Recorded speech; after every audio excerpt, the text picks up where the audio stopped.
Hare Krishna devotees అందరికీ కూడా బృందావన యాత్ర సందర్భంగా నిన్న మనం మొదటి రోజు చర్చించుకున్నాము. బృందావన్ చుట్టుపక్కల ప్రాంతాల గురించి చర్చించుకున్నాము. ఈ రోజు మనం ప్రత్యేకంగా ఆ, గోవర్ధన పరిక్రమ చేద్దాము. గోవర్ధన్ చుట్టూ ఉన్నటువంటి ఎన్నో చాలా ప్రాముఖ్యమైన ప్రదేశాలని, అక్కడ చుట్టూ ఉన్నటువంటి సరస్సుల్ని, కుండుల గురించి మనము ఈరోజు గోవర్ధన పరిక్రమలో చర్చించుకుందాం. ముందుగా ఒకసారి మనము గురువుని స్మరించుకొని క్లాస్ స్టార్ట్ చేసుకుందాము. ఓం అజ్ఞానతిమిరాంధస్య జ్ఞానాంజనశలాకయా చక్షురున్మిళితం యేన తస్మై శ్రీ గురవే నమః. నమా ఓం విష్ణుపాదాయ కృష్ణప్రేష్ఠాయ భూతలే శ్రీమతే భక్తి వేదాంత స్వామిన్యితి నామినే. నమస్తే సారస్వతే దేవే గౌరవాణి ప్రచారిణే నిర్విశేష శూన్యవాది పాశ్చాత్య దేశధారిణే. జయ శ్రీ కృష్ణ చైతన్య ప్రభో నిత్యానంద శ్రీ అద్వైత గదాధర శ్రీవాసాది గౌరభక్త వృంద.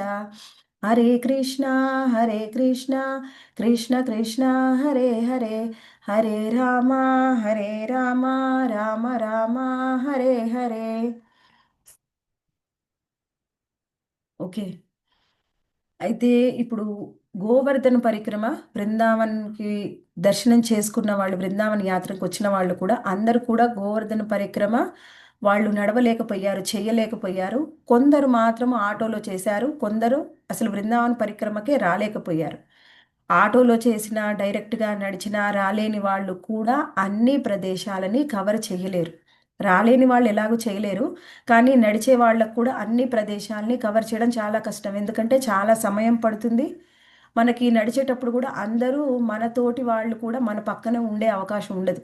కొంత ముందు వెనక ఉంటారు కాబట్టి మనము అన్నీ కూడా చూడలేము. కానీ ఈరోజు పరిక్రమలో మనం అన్నీ కూడా, మన వర్చువల్ పరిక్రమలో అన్నీ కూడా దర్శనం చేసుకోవడానికి ప్రయత్నం చేద్దాము.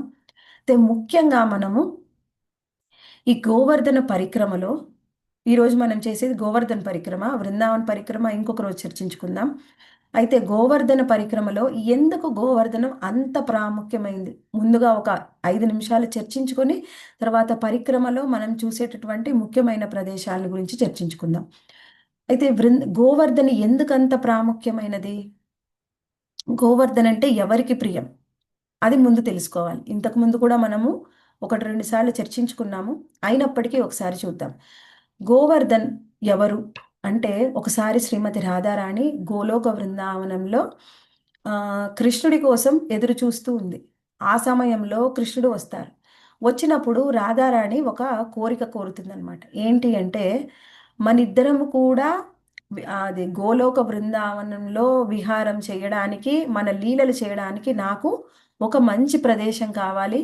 అది ఒక పర్వతము, దాని నిండా సెలయేళ్ళు పారుతూ ఉండాలి. ఎన్నో ఫల పుష్పాలతోని కూడినటువంటి అందమైన ప్రదేశం నాకు ఒకటి కావాలి అనగానే వెంటనే కృష్ణుడు మనసులో స్మరించుకుంటాడనమాట. మనసులో కృష్ణ భగవాన్ ఆయన యొక్క ప్రేమని బయటికి తీస్తారు ఒక బీజ రూపంలో. ఎప్పుడైతే దాన్ని అలా గోలోక బృందావనంలో ఉంచుతారో అప్పుడు అది గోవర్ధన పర్వతంలాగా మారిపోయి ఆ అది ఎంత చిన్న విత్తనంలాగా మొదలయ్యి పెరిగిపోతూ ఉందన్నమాట.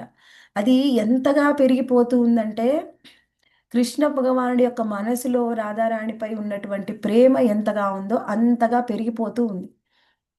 అయితే కృష్ణుడు ఇంక ఈ గోవర్ధను నేను ఆపకపోతే బృందావనం మొత్తాన్ని, గోలోక బృందావనం మొత్తాన్ని కూడా ఇదే కవర్ చేసేలాగా ఉందని అప్పుడు ఆ గోవర్ధనాన్ని ఆపేస్తారనమాట. అటువంటి గోలోక బృందావనం, మనం గోలోక బృందావనంలో కృష్ణుడు సృష్టించినటువంటి గోవర్ధన పర్వతం. అదే ఎప్పుడైతే రాధారాణి భూమి మీదకి రాధాకృష్ణులు ఇద్దరు కూడా నిత్య లీలలు చేయడానికి ఇక్కడికి రావాలనుకున్నారో అప్పుడు రాధారాణి ఒక షరతు విధిస్తుంది. ఏమేం కావాలని అడుగుతుందండి రాధారాణి? గుర్తుందా అండి? మాతాజీ, యమునా నది యమునా కావాలంటుంది నది, మాతాజీ. గోవర్ధన బృందావనం కావాలంటుంది, గోవర్ధనగిరి కావాలంటుంది. యమునా యమునా కూడా నది, కావాలంటుంది. యమునా నది, బ్రజధామం. బ్రజం. వ్రజధామం. యమునా నది ఎక్కడైతే వ్రజధామము, గోవర్ధనగిరి ఈ మూడు కావాలని కోరుకుంటుంది. ఆ మూడు తీసుకుని స్వయంగా కృష్ణుడు భూమి మీదకి వస్తారు. అయితే ఎలా వచ్చింది గోవర్ధనం భూమి మీదకి అంటే, గోవర్ధనం ఈ భూమి మీదకి హిమాలయ పర్వతం యొక్క పుత్రుడిలా వచ్చిందనమాట. హిమాలయ పర్వతం యొక్క పుత్రుడు గోవర్ధనగిరి. అయితే మనకు అనిపిస్తుంది అదేంటండి హిమాలయం ఒక పర్వతము, గోవర్ధన ఒక పర్వతము, అది ఎలా పుత్రుడవుతారు అంటే, హిమాలయము ఒక పర్వతం మరియు ఒక వ్యక్తి రూపంలో కూడా ఉంటారు. గోవర్ధనం పర్వతం ఒక వ్యక్తి రూపం. అలాగే గంగా యమునలు కూడా నదులైనప్పటికీ వ్యక్తి రూపాలుగా కూడా ఉంటారనమాట. అలా హిమాలయ పర్వతం యొక్క పుత్రుడు గోవర్ధనగిరి. అయితే గోవర్ధన పర్వతం మనం ఆల్రెడీ చర్చించుకున్నాం. ఎంతో అందంగా ఎంతో అందంగా ఉందన్నమాట గోవర్ధన పర్వతం.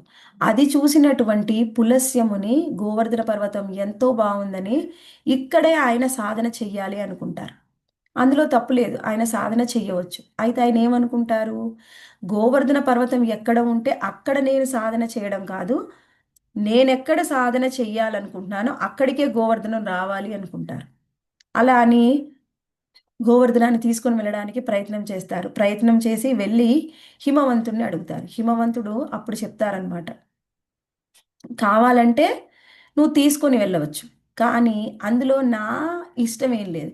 నువ్వు గోవర్ధన పర్వతాన్ని అడుగు, అతను కనుక ఒప్పుకుంటే నువ్వు కావాలంటే తీసుకొని వెళ్ళు. ఆయన తీసుకొని వెళ్ళు అని చెప్పడు, వద్దు అని చెప్పడు. అలా వెళ్తారు. వెళ్ళిన తర్వాత గోవర్ధనం ఆయన ఒక్కటే కండిషన్ చెప్తారనమాట. ఏమిటంటే, సరే అయితే నేను వస్తాను, కానీ ఒక షరతు. మీరు ఎక్కడికి నన్ను తీసుకొని వెళ్ళాలనుకుంటున్నారో అక్కడ ముందే ప్రదేశాన్ని నిర్ణయించుకోండి. అక్కడ మాత్రం నేను ఉంటాను. ఒకసారి గనక మీరు ఎక్కడైనా నన్ను ఉంచితే మళ్ళీ నేను ఆ ప్రదేశంలో తిరిగి కదలను అని చెప్తారు. సరే అయితే ఆయన, వాళ్ళు ఎన్నో సిద్ధులు కలిగినటువంటి గొప్ప ఋషులు. ఆయన ఆకాశ మార్గంలో గోవర్ధన పర్వతాన్ని తీసుకుని వెళ్తూ ఉంటే, అందరికీ తెలుసు గోవర్ధన పర్వతం ఎందుకోసం ఉంది. ఎక్కడైతే బృందావన ప్రాంతం సమీపించిందో ఇంకా అప్పుడు గోవర్ధన నిర్ణయం చేసుకుంటారు ఇక్కడే ఉండాలని. అదే సమయంలో ఆ పులస్య మహామునికి ఏం జరుగుతుంది, ఆయనకి అర్జెంటుగా బాత్రూమ్కి వెళ్ళాల్సింది, నేచర్ కాల్, వెళ్ళాల్సిన అవసరం వస్తుంది.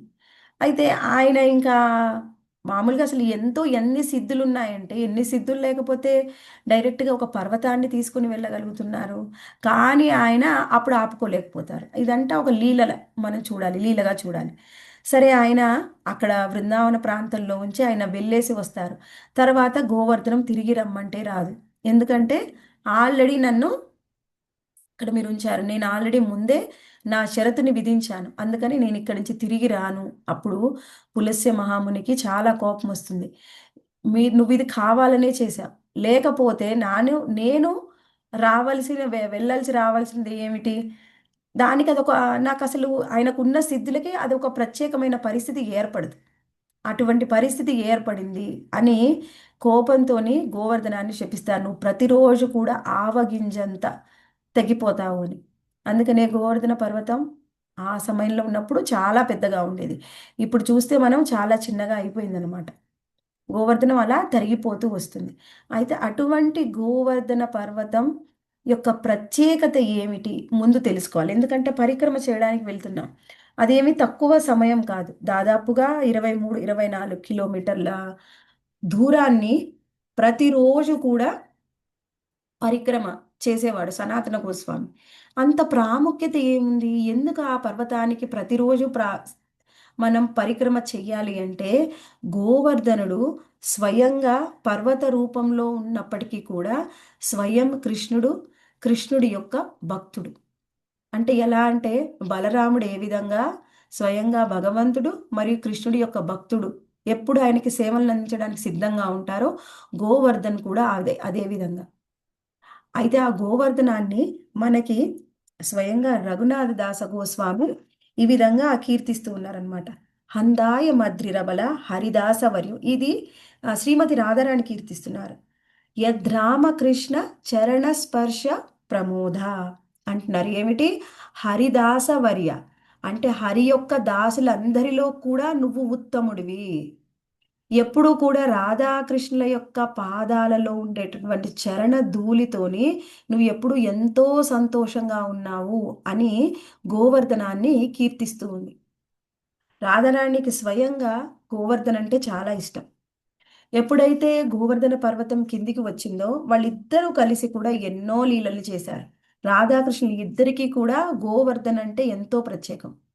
ఎంత ప్రత్యేకమైంది గోవర్ధనము అంటే మనకిక్కడ వివరిస్తూ ఉన్నారనమాట. స్వయంగా రాధారాణి వివరిస్తున్నారు.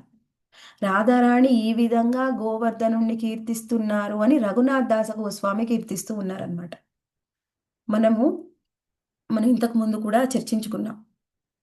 అందులో 8వ శ్లోకం అన్నమాట. ఇందులో ఏమంటున్నారంటే గిరినుపహరిదాస శ్రేణివర్యేతి నామ మృతమిద ఉదితం శ్రీరాధికా వక్త్రచంద్రాత్ వ్రజనవతిలకత్వే क्षुप्तवेदैस्फुतं मे నిజ నికట నివాసం దేహి గోవర్ధనత్వం. ఇక్కడ ఏమంటున్నారంటే గిరినుప హరిదాస శ్రేణి వరియేతి నామ. నువ్వు ఎన్నో శ్రేణులు అంటే ఎన్నో పర్వతాలు ఉండవచ్చు, అన్నిటికీ కూడా నువ్వు రాజు లాంటివి, రాజు లాంటి వాడివి అని చెప్తున్నారు. ఎవరు చెప్తున్నారు? మృతమిద ఉదితం శ్రీ రాధికా వక్త్ర చంద్రాత్. రాధారాణి యొక్క ముఖం ద్వారా స్వయంగా రాధారాణి చెప్తూ ఉన్నారు. ఏం చెప్తూ ఉన్నారు? వ్రజనవతిలకత్వే క్షుప్త వేదై స్ఫుతం మే. నీ మొత్తం ఈ వ్రజధామానికి కూడా తిలకం లాంటి వాడివి. తిలకము ఎవరైనా కానీ వాళ్ళ తిలకను పెట్టుకుంటే వాళ్ళ తిలకను చూసి వాళ్ళది ఏ సంప్రదాయము, వాళ్ళు ఎవరి భక్తులు అని వాళ్ళని చూడగానే చెప్పవచ్చు. మొహం చూసి వాళ్ళ తిలకాన్ని బట్టి వాళ్ళ గురించి వెంటనే చెప్పవచ్చు. అసలు ఏ తిలకం లేకపోయినా చెప్పవచ్చు. అంటే తిలకం అనేది చాలా చాలా ఇంపార్టెంట్. అటువంటి వ్రజధామానికి నువ్వు తిలకం లాంటి వాడివి అని స్వయంగా శ్రీమతి రాధారాణి కీర్తిస్తూ ఉంది. వేదాలు కీర్తిస్తూ ఉన్నాయి. అంత గొప్పది గోవర్ధన పర్వతం. అటువంటి గోవర్ధన పర్వతం దగ్గర నాకు శాశ్వత నివాసం కావాలి అని రఘునాథ్ దాస గోస్వామి కీర్తిస్తూ ఉన్నారు. ఇక్కడ మనము ఒకటి అర్థం చేసుకోవాలి.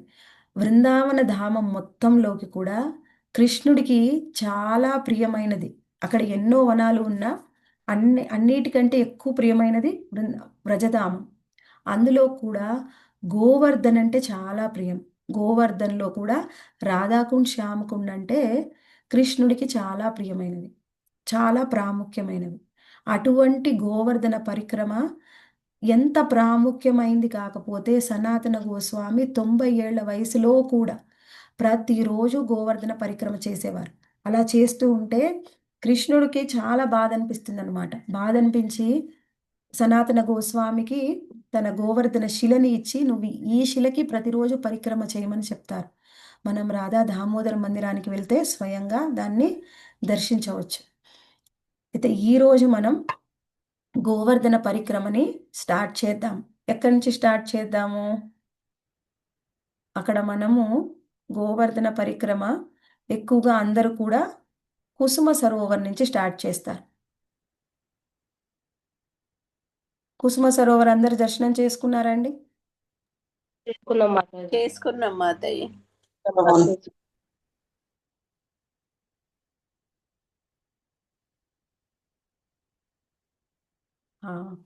ఇది మానసికంగా అయితే ఇది మాత్రం ఫస్ట్ ఇక్కడ నుంచి ఎక్కువగా యాత్ర అనేది మొదలవుతుంది. ఇది కుసుమ సరోవర్. ఈ కుసుమ సరోవర్కి మనం నిన్న ఒక చిన్న కథ కూడా చర్చించుకున్నాం. ప్రతిరోజు కూడా శ్రీమతి రాధారాణి కుసుమ సరోవర్ దగ్గరికి వచ్చి పూలు కోసుకొని వెళ్ళేదనమాట తన సఖీలతో కలిసి. అప్పుడు అక్కడికి కృష్ణుడు వచ్చి రాధారాణి ఒక్కొక్క రోజు ఒక్కొక్క విధంగా విసిగించేవారు. ఒకరోజు రాధారాణి పూలు కోసుకోవడానికి వచ్చినప్పుడు కృష్ణుడు ఏం చేస్తాడంటే అవి అందడం లేదని ఆ కొమ్మల్ని అందిస్తాడు రాధారాణికి. సరే అందించాడు కదా అని ఆమె కొమ్మ పట్టుకొని పూలు కొయ్యబోతే ఆ కొమ్మను వదిలేస్తాడు. అప్పుడు ఏం జరుగుతుంది? రాధారాణి ఆ కొమ్మ పట్టుకొని పైన గాల్లో వేలాడుతూ ఉంటుంది. అప్పుడు కృష్ణుడు వచ్చి రాధారాణి ఇంకా కొమ్మ విడవాలి, విడవాలి అంటే ఆమె కింద పడిపోతుంది. అప్పుడు కృష్ణుడు వచ్చి కింద పడిపోయే రాధారాణ్ణి పట్టుకుంటారనమాట. అలా కుసుమ సరోవర్లో ఎన్నో లీలలు జరిగాయి. అయితే ప్రత్యేకంగా మనం నిన్న కూడా చర్చించుకున్నాం. ఏమిటి? ఈ కుసుమ సరోవర్ దగ్గరలోనే ఉద్ధవుడు ఎప్పుడు కూడా ఎప్పుడు కూడా కుసుమ సరోవర్ ప్రాంతంలోనే గుల్మలత ఒక లతలాగా ఉండిపోతారనమాట. ఎందుకంటే ఉద్ధవుడు ఎప్పుడైతే బృందావనాన్ని దర్శించుకుంటారో అప్పుడు బుద్ధవుడు బృందావనాన్ని దర్శించుకున్నప్పుడు ఆయనకు అర్థమవుతుంది అనమాట, గోపికలు ఎంత గొప్పవాళ్ళు అని. అటువంటి గోపికల యొక్క భక్తిని తెలుసుకొని నేను మళ్ళీ వ్రజధామాన్ని విడిచి వెళ్ళను అని ఈ కుసుమ సరోవర్ దగ్గరే గుల్మలత ఒక లతలాగా ఉండిపోతారనమాట. అంత ప్రాముఖ్యమైనది కుసుమ సరోవరు. ఇక్కడ ఎన్నో లీలలు జరిగాయి. ఇక్కడి నుంచి ఎక్కువగా భక్తులు గోవర్ధన పరిక్రమని స్టార్ట్ చేస్తారు.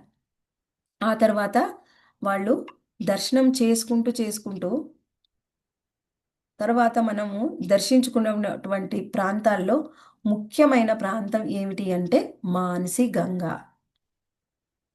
ఈ మానసి గంగ ఎక్కడి నుంచి వచ్చింది? మనందరికీ తెలుసు, బృందావనంలో యమునా నది ఉంటుంది అని. యమునా నది, మనం ఎప్పుడు కూడా యమునా నది గురించి చర్చించుకుంటూ ఉంటాం. అయితే బృందావనంలో గంగా నది ఎక్కడి నుంచి వచ్చింది? యాక్చువల్గా బృందావనంలో గంగా నది లేదు. మనకి గోలోక బృందావనంలో గంగా నది ఉంది, కానీ భూలోకంలో బృందావనంలో గంగా నది లేదు. అయితే ఏం జరుగుతుందంటే ఒకసారి యాక్చువల్గా యమునా నది, గంగా నది ఇద్దరు కూడా అక్క చెల్లెలు నదులు. యమునా నది దగ్గరికి ఒకసారి వచ్చి గంగా నది వాపోతుందనమాట. నువ్వు ప్రతిరోజు కృష్ణుడికి సేవలు అందిస్తున్నావు బృందావనంలో ఉండి. గోపికలు, ఆయన భక్తులు, కృష్ణుడు అందరూ కూడా అది యమునా నదిలో స్నానాలు ఆడుతూ ఉంటారు, జలక్రీడలు ఆడుతూ ఉంటారు, ఆ నది యొక్క నీటిని ఆలింగనం చేసుకుంటారు. నీకు ఉన్నటువంటి కృప మాకు లేదే అని చాలా బాధపడుతుందన్నమాట గంగానది. అప్పుడు గంగానది ఏం చేస్తుంది? బాధపడుతుంటే యమునా నది చెప్తుందన్నమాట, నువ్వు బాధపడకు, నేను కృష్ణుడిని అడుగుతాను అని. అలా వెళ్ళి యమునా నది కృష్ణుడిని అడుగుతుంది. అడిగితే స్వయంగా కృష్ణుడు వచ్చి గంగా నదిని కలిసి, నువ్వు చింతించకు, నీకు ఆధ్యాత్మిక ధామంలో ఉన్నావు, నాతో పాటే ఎప్పుడు ఉన్నావు, నాకు సేవలను అందిస్తూ ఉన్నావు. అసలు గంగా నది ఏమిటంటే స్వయంగా శ్రీకృష్ణ భగవానుడి యొక్క పాద పద్మాల నుంచి వచ్చినటువంటి నీరే గంగా నది. అయితే అటువంటి గంగా నది, నేను అక్కడ ఉన్నాను, ఇక్కడ లేకపోతున్నాను, నువ్వు బాధపడకు, త్వరలోనే నేను బృందావనానికి నిన్ను తీసుకొని వస్తాను అని ప్రామిస్ చేస్తాడు. ఆ తరువాత కొంత సమయానికి ఏం జరుగుతుంది? ఒకరోజు బృందావనంలో కృష్ణుడు గోపబాలులతో కలిసి అక్కడ వన విహారం చేస్తూ ఉంటే అక్కడ దారిలో కృష్ణుడికి ఒక దూడ కనిపిస్తుందన్నమాట. ఆ దూడని చూడగానే కృష్ణుడికి అర్థమైపోతుంది, ఇది ఒక దూడ కాదు, సాధారణమైన దూడ కాదు, ఇది ఒక రాక్షసుడు అని. వెంటనే ఏం చేస్తారంటే ఆ వత్సాన్ని పట్టుకొని, తన యొక్క కాళ్ళని పట్టుకొని ఆ తిప్పి తిప్పి చాలా దూరంగా విసిరేస్తారనమాట. విసిరేయగానే అక్కడ ఆ దూడ మరణిస్తుంది. ఆయనే వత్సాసురుడు అనే రాక్షసుడు. అది చూసినటువంటి ఈ గోపబాలురందరికీ కూడా కృష్ణుడి మీద కోపం వస్తుంది. అదేంటి కృష్ణ, నువ్వు ఒక వత్సాన్ని వధించావు. అదేంటండి, నేనెక్కడ వధించాను? నేను వత్సాన్ని వధించలేదు. నేను వధించింది వత్సాసురుణ్ణి. అది గోవు కాదు, దూడ కాదు. అయినా సరే వాళ్ళు ఒప్పుకోరు. అయినా సరే అది దూడ రూపంలో ఉంది కదా, దూడ రూపంలో ఉన్నటువంటి ఒక వత్సాన్ని నువ్వు అది వధించావు కాబట్టి నీకు ఖచ్చితంగా పాపం అంటుకుంటుంది. అది నువ్వు తొలగించుకోవాల్సిందే. అప్పటి వరకు నువ్వు మా దగ్గరికి రాకు, మాతో ఆడుకోకు. అప్పుడు కృష్ణుడు, అవునా, సరే అయితే మరి నేనేం చేయాలో చెప్పండి, నేను ఎలా ఈ పాపాన్ని పోగొట్టుకోవాలి? యాక్చువల్గా కృష్ణుడికి పాపం అంటుతుందా?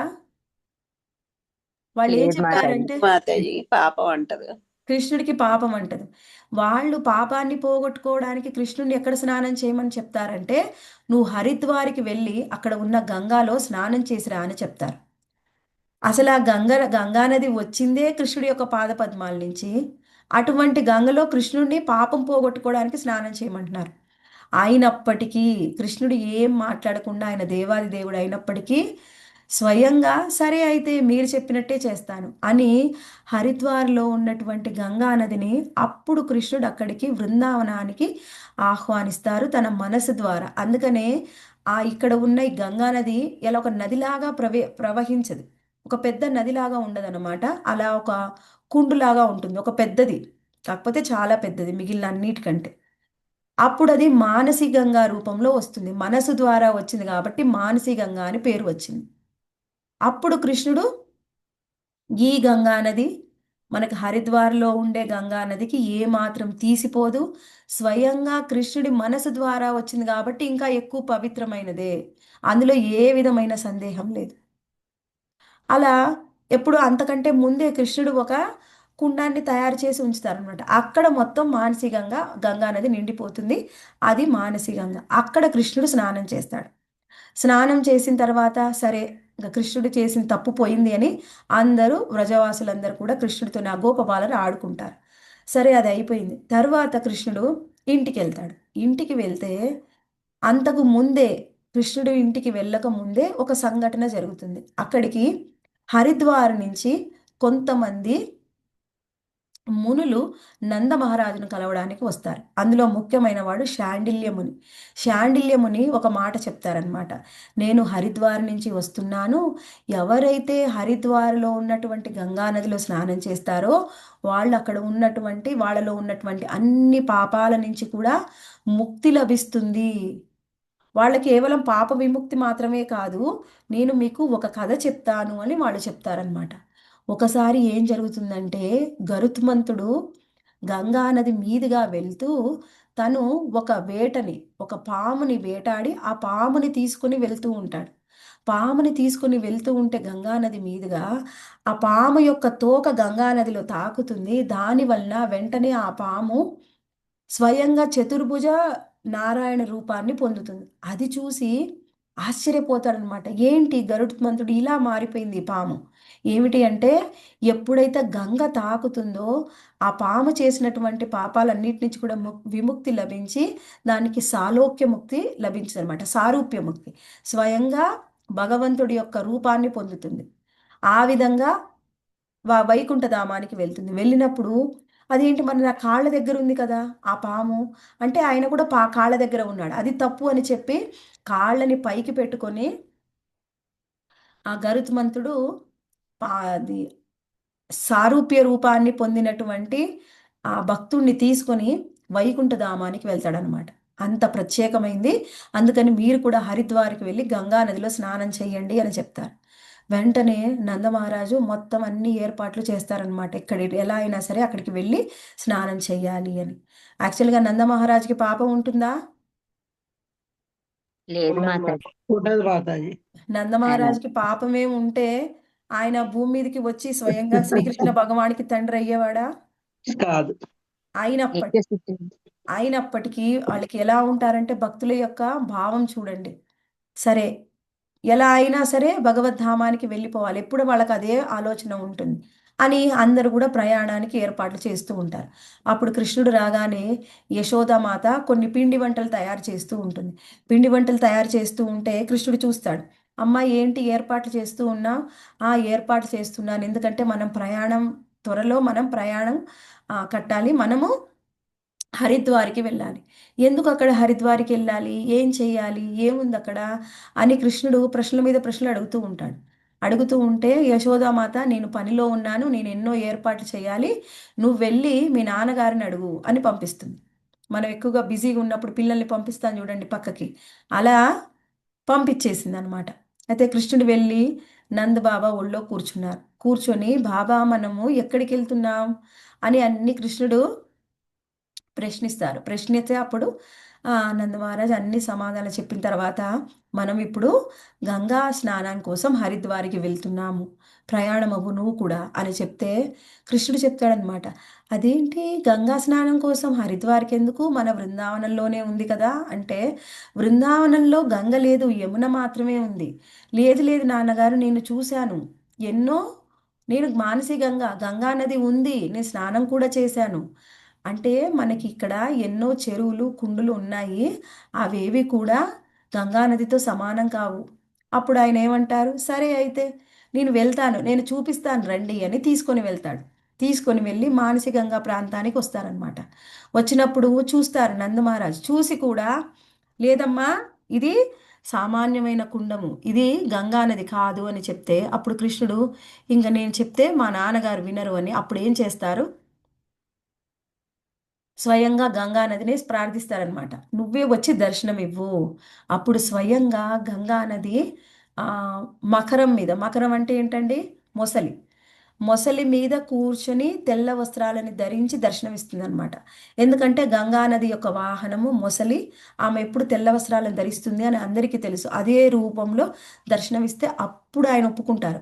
దర్శనమిచ్చి చెప్తుంది అనమాట, నేను గంగా నదిని, స్వయంగా హరిదారిలో ఉండే గంగా నది, ఇక్కడ ఉండే నాకు ఏ విధమైన భేదం లేదు, మీరు ఇక్కడే స్నానం చేయవచ్చు అని స్వయంగా గంగా నది చెప్తే అప్పుడు నందమహారాజు ఒప్పుకుంటారనమాట.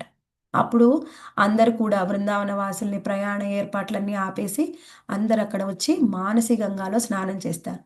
మనం కూడా వెళ్ళినప్పుడు స్నానం చేయకపోయినా అందరూ నీళ్లు చల్లుకున్నారు. ఇక్కడ మీరందరూ కూడా దర్శనం చేసుకొని మనసులోనే మానసి గంగాలో ఒక మునక వేయండి. అప్పుడు మనకి కృష్ణుడు, మనకి రూప గోస్వామి భక్తి రసామృత సింధువులో, రూపగోస్వామి మనకి భక్తి రసామృత సింధువులో చెప్తారనమాట. ఏమిటది, అన్యాభిలాషిత శూన్యం జ్ఞాన కర్మాది అనావృతం అనుకూల్యేన కృష్ణానుశీలనం భక్తి వృత్తమా. అందులో ఏం చెప్తున్నారు, కృష్ణుడికి అనుకూలమైన భక్తి చేయాలి. అనుశీలనం అంటే కృష్ణుడికి మానసికంగా, శారీరకంగా, వాణి ద్వారా అంటే వాక్కు ద్వారా, మనసు ద్వారా, మన భావాల పరంగా ఏ విధంగా సేవ చేసినప్పటికీ అది కృష్ణుడు స్వీకరిస్తారు. అందుకని ఇప్పుడు మనం మనసులో గంగలో స్నానం చేసినా, మానసి గంగాని దర్శించుకున్నా మనకి సేమ్ ఫలితం లభిస్తుంది.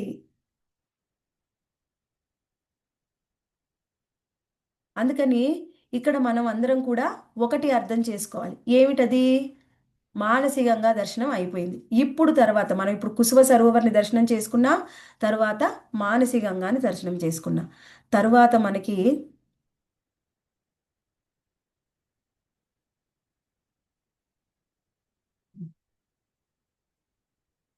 ఇక్కడ చూడండి చక్రతీర్థం. ఈ చక్రతీర్థము మనందరికీ తెలుసు కదా, స్వయంగా శ్రీకృష్ణ భగవానుడు గోవర్ధన పర్వతాన్ని ఎత్తుతారు. ఎప్పుడు, స్వయంగా ఇంద్రుడికి కోపం వస్తుంది. ఇంద్రుడికి కోపం వచ్చి, ఎందుకు ఇంద్రుడికి కోపం వస్తుంది, ఇంద్ర పూజ చేయకుండా గోవర్ధన పూజ చేశారు అందరూ, అందుకని బృందావన్ని, బృందావన వాసుల్ని, గోవర్ధనుణ్ణి మరియు అందరినీ కూడా ముంచెయ్యాలని 7 రోజులు పూర్తిగా ఏకధాటిగా వర్షాన్ని కురిపిస్తాడు. కురిపించినప్పుడు ఏం జరుగుతుంది, కృష్ణుడు గోవర్ధనుని అందరికీ రక్షణగా ఉంచుతాడు. అప్పుడు గోవర్ధనానికి స్వయంగా రక్షణ లేదు. అలా కుండపోతగా, ఎలా కుండపోతగా అంటే మనకి తెలిసిన వర్షం కాదు, పిల్లర్ రెయిన్ అంటే ఒక స్తంభం ఎలా ఉంటుంది అంత మందంలో ఒక్కొక్క వాన చినుకుంటుంది అనమాట. అంత పెద్దగా మనకి వర్షం వస్తూ ఉంటుంది. గోవర్ధనానికి ఏం జరుగుతుందో అని స్వయంగా కృష్ణుడు ఏం చేస్తాడంటే సుదర్శన చక్రాన్ని అడ్డు పెడతాడనమాట గోవర్ధన్ మీద. ఎప్పుడు కూడా కృష్ణుడు బృందావనంలో సుదర్శన చక్రాన్ని ఉపయోగించలేదు. కేవలం గోవర్ధనాన్ని రక్షించడం కోసం మాత్రమే మనకి సుదర్శన చక్రం గోవర్ధన పర్వతం మీద ఉంది. ఆ చక్ర తీర్థం ఇప్పుడు ఎక్కడైతే ఆ సుదర్శన చక్రం ఉందో తరువాత ఆ సుదర్శనునికి ఒక స్థానాన్ని ఇచ్చారు. అది ఈ తీర్థంలో సుదర్శనుడు ఉంటారు. దీనికే చక్ర తీర్థం అని పేరు. మాతాజీ ఎవరైనా దర్శనం చేసుకున్నారా చక్ర తీర్థాన్ని? చేసుకోలేదు మాతాజీ. లేదు మాతాజీ, మేము చేసుకోలేదు. Okay, okay. ఈ చక్ర తీర్థం ఎక్కడైతే మానసికంగా ఉంటుందో మానసికంగాకి దగ్గరలోనే మనకి చక్ర తీర్థం కూడా ఉంటుందన్నమాట. ఇక్కడ సుదర్శనుడి యొక్క ఆశ్రయం. కృష్ణుడి యొక్క కృప వలన ఆయన ఎప్పుడు ఇక్కడే ఉంటాడు. ఇక్కడికి వెళ్తే మనము చక్రతీర్థాన్ని దర్శనం చేసుకోవచ్చు. తరువాత మనకి చూస్తే చక్లేశ్వర్ మహాదేవ్. చక్లేశ్వర్ మహాదేవ్ మనందరికీ కూడా తెలుసు. స్వయంగా బృందావనంలో 8 రూపాల్లో శివుడు ఆ బృందావనాన్ని రక్షిస్తూ ఉంటారు. చక్లేశ్వర్ మహాదేవ్, గోపేశ్వర్ మహాదేవ్, అలా మనం ఇంతకుముందు కూడా చాలాసార్లు చూసాం. అయితే ఈ చక్లేశ్వర్ మహాదేవ్కి ఎందుకు ఆ పేరు వచ్చింది అంటే ఈ చక్రతీర్థానికి పక్కనే దగ్గరలో ఉంటారనమాట. అందుకని ఈయనకి అసలైతే చక్రేశ్వర్ మహాదేవ్, వాళ్ళు వాడుక భాషలో దాన్ని చక్లేశ్వర్ మహాదేవ్ చేశారు. ఇక్కడ 5 రూపాల్లో స్వయంగా శివుడు దర్శనమిస్తారు. ఈ మొత్తం తీర్థాన్ని ఆయన స్వయంగా శివుడు రక్షిస్తూ ఉంటారు, బ్రజధామాన్ని. అందులో చక్లేశ్వర్ మహాదేవ్ చాలా ముఖ్యమైన మందిరం. ఈ మందిరం యొక్క ప్రత్యేకత ఏమిటి అంటే మనం అది కూడా చూద్దాము. ఇక్కడ చూడండి, 5 శివలింగాలు ఉన్నాయి. ఇక్కడ మనము ఈ శక్లేశ్వర్ మహాదేవుని దర్శనం చేసుకోవచ్చు. ఆ తర్వాత ఇక్కడ ప్రత్యేకంగా ఏమిటి అంటే ఈ చక్లేశ్వర్ మహాదేవ్ దగ్గరికి మనకి గోస్వాముల్లో ముఖ్యమైన గోస్వామి సనాతన గోస్వామి చక్లేశ్వర మహాదేవి దగ్గరికి వచ్చి ఇక్కడే ఉండి కొన్ని రోజులు హరినామాన్ని జపించాలి అని ఆయన అనుకుంటారనమాట. జపిస్తూ ఉండాలి, ఆయన రాసే ఏమైనా కాస్త సమయాన్ని అక్కడ గలపాలి అనుకుంటారు. ఆయన రాసే 2 పుస్తకాలైనా వాటిని రాయాలని, అక్కడ నామజపం చేయాలి అని అక్కడ కొన్ని రోజులు నివాసం ఉందామని వస్తారు. అలా కొన్ని రోజులు నివాసం ఉన్న తర్వాత ఏం జరుగుతుంది అంటే ఇక్కడ చూడండి, ఇది సనాతన గోస్వామి భజన కుటీర్ అనమాట. ఈ చక్లేశ్వర మహాదేవ్ మందిరం పక్కనే ఉంటుంది. ఓకే, అయితే ఇక్కడ ఇది భజన కుటీర్. ఇక్కడ ఏం జరుగుతుందంటే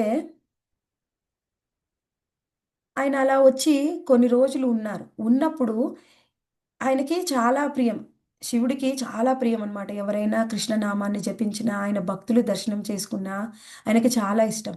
అయితే అక్కడ పరిస్థితి ఏమిటి? అక్కడ చాలా దోమలు ఉన్నాయి. ఆయన ఉండలేకపోతున్నారు. కొన్ని రోజులు ఉన్న తర్వాత ఇక నేను ఉండలేనని ఎలా రేపు మార్నింగ్ ఎలా అయినా అక్కడి నుంచి వెళ్ళిపోవాలి అని నిర్ణయం చేసుకుంటారు. నిర్ణయం చేసుకొని వెళ్ళిపోవాలనుకున్నప్పుడు అప్పుడు సనాతన గోస్వామి దగ్గరికి ఒక బ్రాహ్మణ రూపంలో స్వయంగా శివుడు దర్శనమిస్తారు.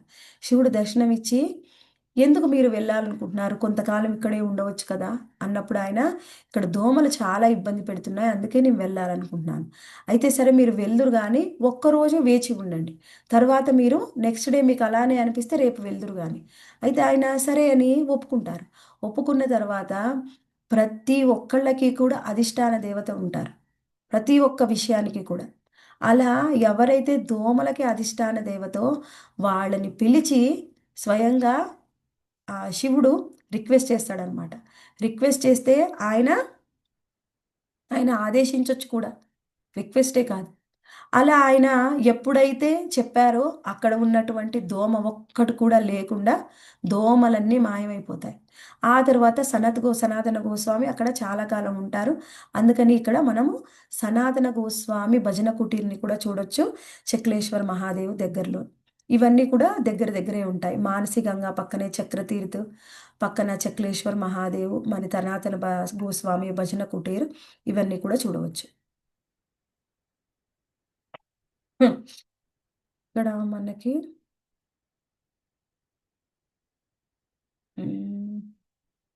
ఓకే, ఒకటి ఇక్కడ మిస్ అయిందండి, నేను అది కూడా చెప్తాను. ఈ చంద్ర తీర్థానికంటే ముందే ఏమొస్తుంది అంటే ధాన్ ఘాటి అనే ప్రదేశం వస్తుంది. ఈ ధాన్ ఘాటిలో మనం ఇంతకుముందు కూడా చర్చించుకున్నాం. ధాన్ ఘాటి అంటేనే కృష్ణుడు ఒకసారి ఏం జరుగుతుందంటే నందబాబా కృష్ణ బలరాముల కోసం ఒక యజ్ఞాన్ని తలపెడతారు. అయితే ఆ యజ్ఞాన్ని తలపెట్టినప్పుడు ఆ యజ్ఞం సుసంపన్నం అవ్వాలి అంటే దాని ఎంతో నెయ్యి కావాలి, ఆవు ఉత్పత్తులన్నీ కూడా కావాలి మనకి. అయితే నెయ్యి తీసుకొని వాళ్ళందరూ కూడా వెళ్తూ ఉంటారనమాట. పాలు, వెన్న, నెయ్యి అన్నీ తీసుకొని రాధారాణి మళ్ళీ ఆమె యొక్క సఖిలందరూ కూడా కలిసి ధాన్ ఘాటి దగ్గర నుంచి వెళ్తూ ఉంటారు. ఈ ధాన్ ఘాటి దగ్గరలోనికి మనకి శ్యామవేది అని ఉంటుంది. అంటే అంటే రాధాకృష్ణులు, శ్యామవేది అంటే శ్యామ అంటే కృష్ణుడు, వేది అంటే ఒక వేదిక, కృష్ణుడు ఉండేటటువంటి వేదిక ఆ దాన్ఘాటి ప్రదేశంలో ఉంటుంది.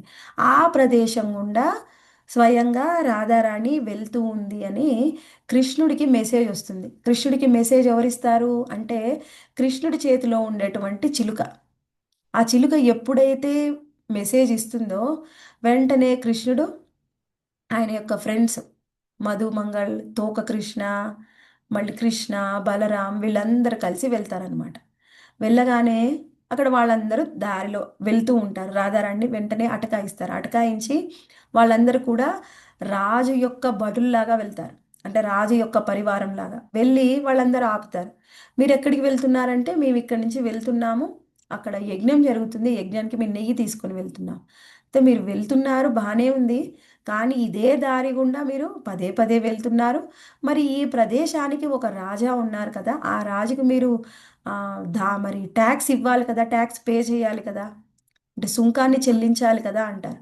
అంటే ఎందుకు చెల్లించాలి, మేము ప్రతిరోజు ఇక్కడి నుంచి వెళ్తున్నాము, మేము ఎందుకు చెల్లించాలి, అయినా ఈ ప్రదేశానికి ఎవరు రాజు ఉన్నారంటే ఈ ప్రదేశానికి కామదేవత రాజు, ఆ రాజుకి మేమందరం కూడా రాజ యొక్క గణం అనమాట, మేమందరం కూడా రాజగణము, మంత్రులు సామంతులు మేమందరము, అందుకని ఆ రాజుకి మీరు సుంకాన్ని చెల్లించాలి. ఎవరు చెప్పారు ఇక్కడ రాజా ఆయనని, మేమెప్పుడు ఆ రాజు పేరు ఇల్లేదే, మేమెప్పుడు ఆ రాజు పేరు ఇల్లేదు కాబట్టి మేము చెల్లించము.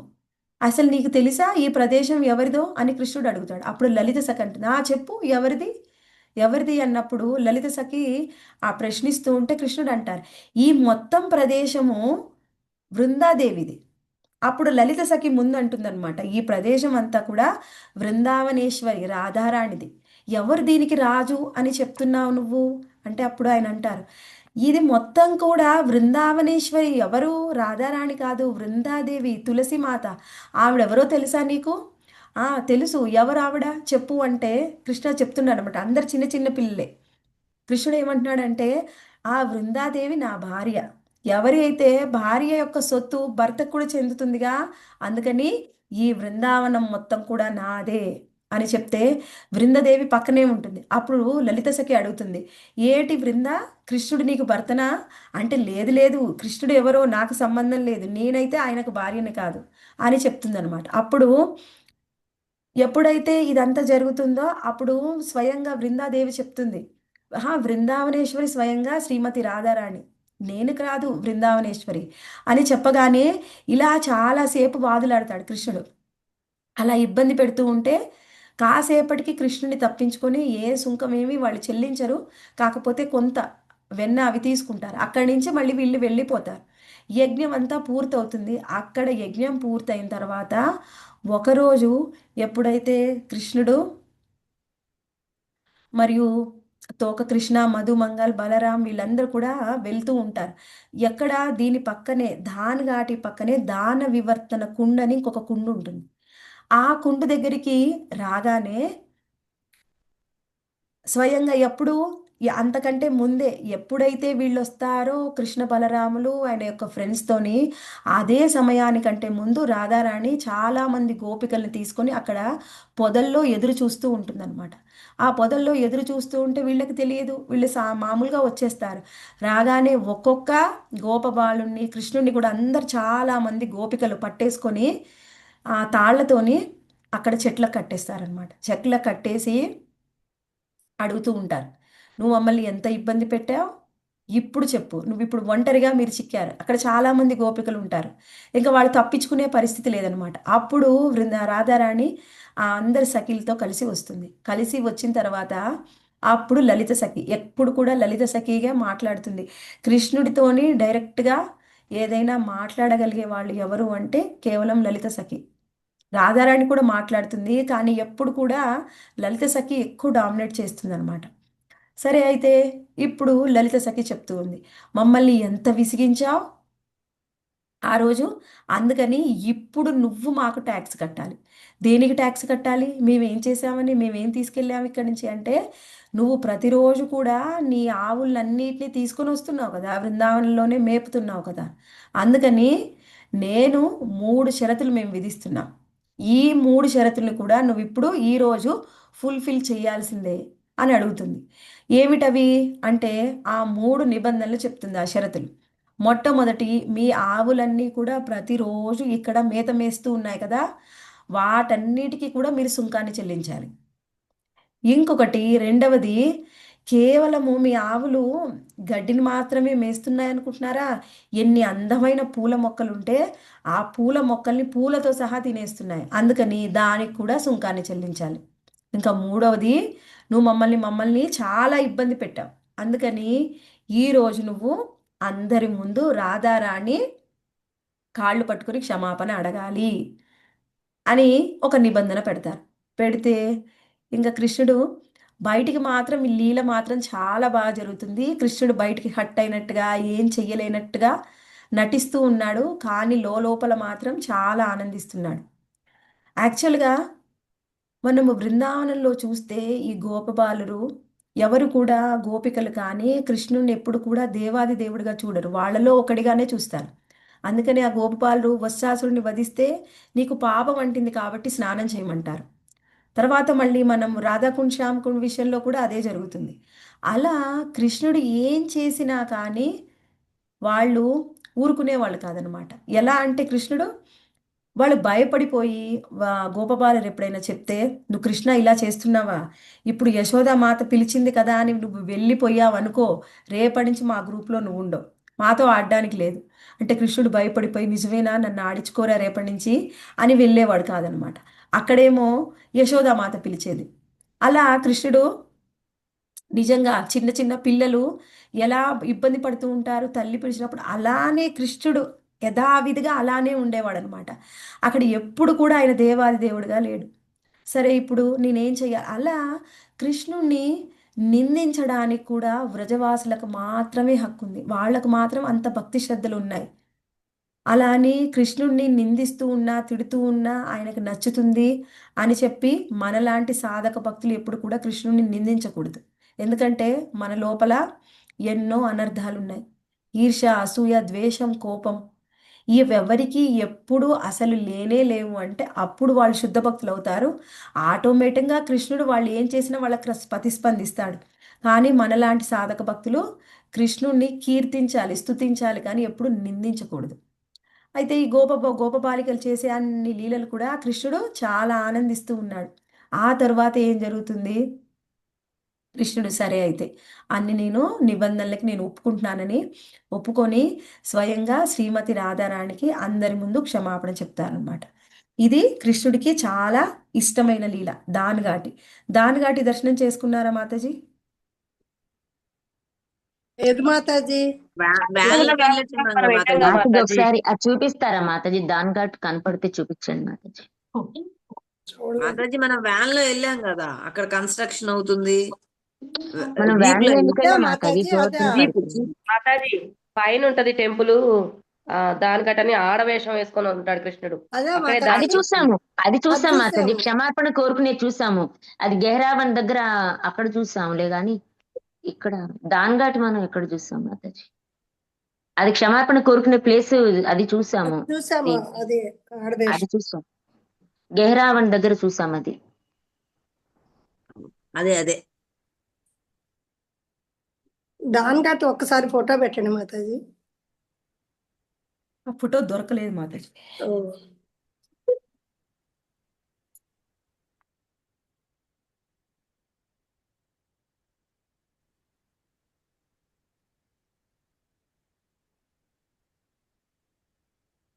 ఓకే,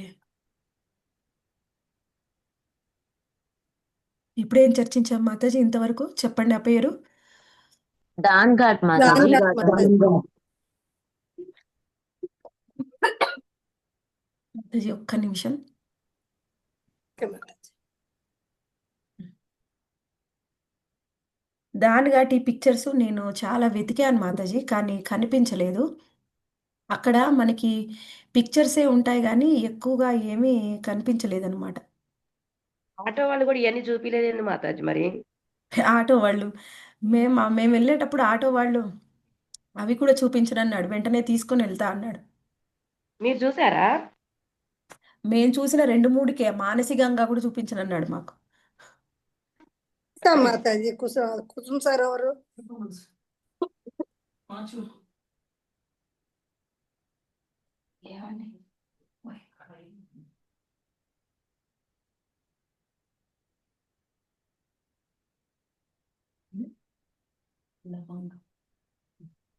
కుసుమ సరోవర్ ఆపాడు, ఆటో ఆ, వాడు ఆపి చూపించాడు. ఓ నేను దిగలేదు, కాకపోతే పిల్లలు దిగారు. ఓకే, ఇక్కడ చూడండి మాతాజీ. ఆ తరువాత వెళ్ళాము. తర్వాత మనకి ధాన్ ఘాటి తర్వాత చంద్ర సరోవరం అనమాట. ఈ చంద్ర సరోవరం ఎక్కడ ఉంటుందంటే ఇక్కడ చూడండి.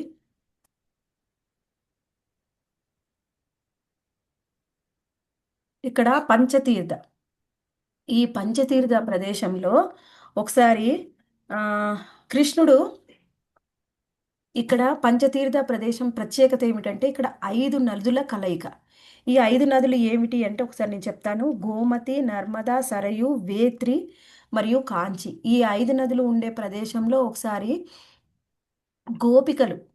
గోపికలందరూ కూడా వచ్చి ఇక్కడ విశ్రాంతి తీసుకుంటూ ఉంటారనమాట.